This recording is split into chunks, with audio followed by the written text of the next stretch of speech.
இதில் கருத்து சொல்கிறதுக்கு ஒன்றும் இல்லை. பாரம்பரியமாக இருக்கிற கட்சிகள்லாம் நிறைய இருக்குது.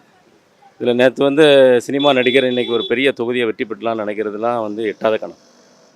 தமிழ்நாட்டுக்குன்னு ஒரு அந்தஸ்து இருக்குது, தமிழர்களுக்குன்னு ஒரு பாரம்பரியம் இருக்குது. அந்த பாரம்பரியத்தின் அடிப்படையில் வந்து தமிழ்நாட்டை ஆளக்கூடிய தகுதி யாருக்கு இருக்கோ அப்படிங்கிறது மக்கள் எல்லாத்துக்கும் தெரிஞ்ச விஷயமா இருக்கும். திராவிடம் தான் இந்த நாட்டை ஆளணும், அதில் எந்த மாற்று கருத்தும் இல்லை. நன்றி, வணக்கம். சொல்கிறவங்க ஆயிரம் சொல்லலாம். ஏன் செங்கோட்டையன் இருந்த அதிமுகவிலே வந்து அவரால் ஒரு பலப்புரட்சியை காட்ட முடியலையே. இன்றைக்கி செங்கோட்டையன் தாவேக்காக்கு வந்துட்டார். அவர் கூட எத்தனை தொண்டர்கள் அவர் பின்னாடி வந்துட்டாங்க? மனிதநேயம் கொண்ட அமரர் எம்ஜிஆருடைய தொண்டர்கள் எத்தனை பேர் வந்துட்டாங்க? ஒருத்தருமே வரலையே. அவர் மட்டும் வந்திருக்கிறார்.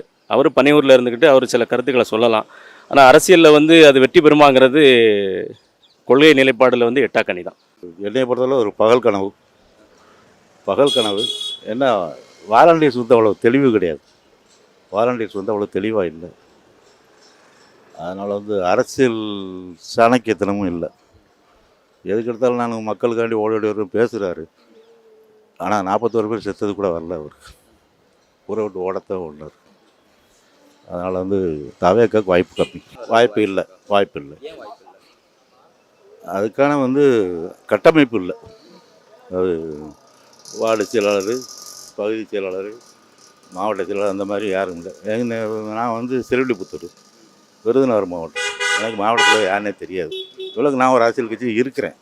அப்படி இருந்தே எனக்கு தெரியாது. அவருக்கு தவேக்கா மாவட்டத்தில் யாருன்னு தெரியாது, நகர செயலாளர் யாருன்னு தெரியாது. அப்படி பிரபலமான ஆளுகளும் இல்லை. ஓகேண்ணா, இப்போ அதிமுகவில் இருந்து செங்கோட்டையன் வந்ததுனால தவேக்காவுக்கு ஒரு மிகப்பெரிய ஒரு பலம் கிடச்சிருக்கு அப்படின்னு சொல்கிறாங்க. இதை எப்படி பார்க்குறீங்க? பலம் கிடையாது. ஆனால் வந்து ஒரு அவரோட தேர்தல் யுத்திகளை வந்து வேணால் பயன்படுத்தலாம். இதில் அப்படி எல்லாம் ஒன்றும் இல்லை. வேணால் பெர்சன்டேஜாக ஓட்டு வேணால் குறையும். அதை வந்து சீமானுக்கும் மற்ற கட்சிகளுக்கு கூட பாதிப்பு இருக்கும்.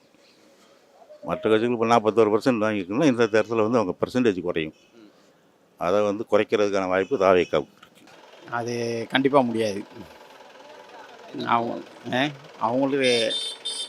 அவங்கக்கிட்ட அந்த அளவுக்கு இல்லை. எதுவும் ஃபீல்ட்லேயே அவங்க இல்லையே. இப்போ தானே வந்திருக்கிறாங்க. 234 எப்படி அவங்களால வின் பண்ண முடியும்? இப்போ தானே வந்திருக்கிறாங்க. எதுக்கு போகிறாங்க? அது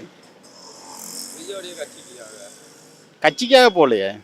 அவர் ஒரு நடிகர், அதை பார்க்குறதுக்காக போகிறாங்க, அவ்வளோதான். எங்களை மாதிரி ஆட்களை போகிறாங்க இல்லை. யார் போகிறது? அவங்கள ரசிகர்கள் போகிறாங்க. ரசிகர்கள் என்ன அவ்வளோ தொகுதியிலையும் அவ்வளோ பேர் இருக்கிறாங்களா? அது உங்களுக்கு தெரியணும். அதுதான் என்னோட. அவங்க வருவாங்க, ஏதோ சுருப்பமான தொகுதியில் வருவாங்க, அவ்வளோதான். செங்கோட்டையும் ஒரு ஆள் ஜெயிக்கிறது ரொம்ப அபூர்வம். விஜய் தவிர அது கூட கஷ்டம்தான். தண்ணி குடிச்சிருவார் ஜெயிக்கிறதுக்கு. யார்? விஜய். செங்கோட்டையும் அவங்க ஊர் மக்கள் செல்வாக்கு இருக்கிறதுனால அவர் ஒரு தொகுதி, அதுவும் கொஞ்சம் டவுட்டு தான். ஜெயிச்சாலும் ஜெயிப்பார். ஒரு 90% சொல்லலாம். 10% மாறால முடியாது அங்கே உள்ளவங்களால். அவர் என்ன பண்ணுறாருங்கிறத அதுக்கப்புறம் பார்த்துக்கலாம்.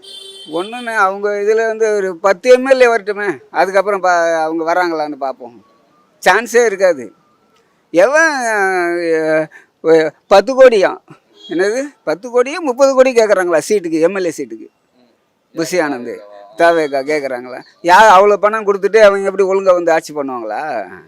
அந்த 10 கோடி நான் எப்படா எடுப்பேன்னு எத்தனை திட்டத்தை போட்டு அதில் போட்டு சொல்கிறது பார்ப்பாங்களா? இல்லை மக்களுக்கு நல்லது செய்யறதுக்கு வருவாங்களா? அதெல்லாம் கஷ்டம் சார். அது எனக்கு என்ன வருத்தம்னா, எவ்வளவுதான் செஞ்சாலும் இந்த போன மக்கள் வந்து புதுசாக ஒரு ஆடம்பரத்தையும் அழகையும் பார்த்துட்டு பின்னாடி போகிறதுன்னா அது ரொம்ப ரொம்ப ரொம்ப கஷ்டம். தேராத ஒரு இது. இவங்களெல்லாம் பழைய நிலைமைக்கு இவங்களை தள்ளினா தான் புத்தி வரும். எனக்கு தெரிஞ்சு சொல்கிறேன். அவருக்கு ஒன்று செங்கோட்டையனுக்கு அவனுக்கு அந்த ஆள் அவருக்கு மேலே ஒரு மரியாதை வச்சுருக்கிறேன். அவங்க லிஸ்ட்டில் போனதுனால அந்த மரியாதை அவர் இழந்துட போகிறாரு. உண்மையாக சொல்கிறேன். அவர் ரொம்ப ஹானஸ்ட் மேனு. அவர் செஞ்சாலும் செய்யலைன்னாலும் அவர் வேறு பார்ட்டி, நம்ம வேறு பார்ட்டி இருந்தாலும் அவர் மேலே எனக்கு ஒரு நல்ல அபிப்பிராயம் இருக்குது. ஒரு நல்ல மனுஷன்னு.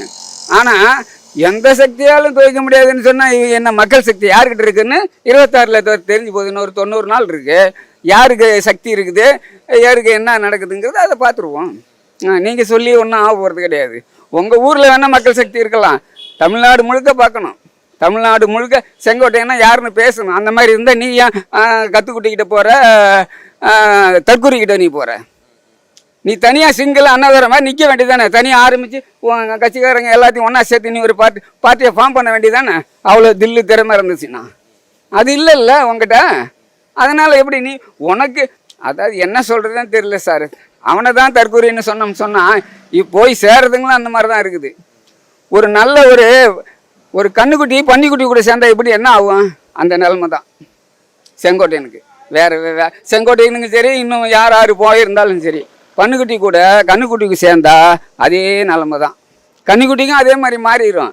ஆனால் பேசலாம், மக்கள் சக்தி யாராலும் முடியாது. நான் ஒன்று சொல்கிறேன், நீங்கள் அப்படியே தப்பி வர முடியாது. தப்பி தவறி நீங்கள் மக்கள் சக்தியோடு வந்துட்டீங்கன்னா இந்த தமிழ்நாட்டை யாராலுமே காப்பாற்ற முடியாது.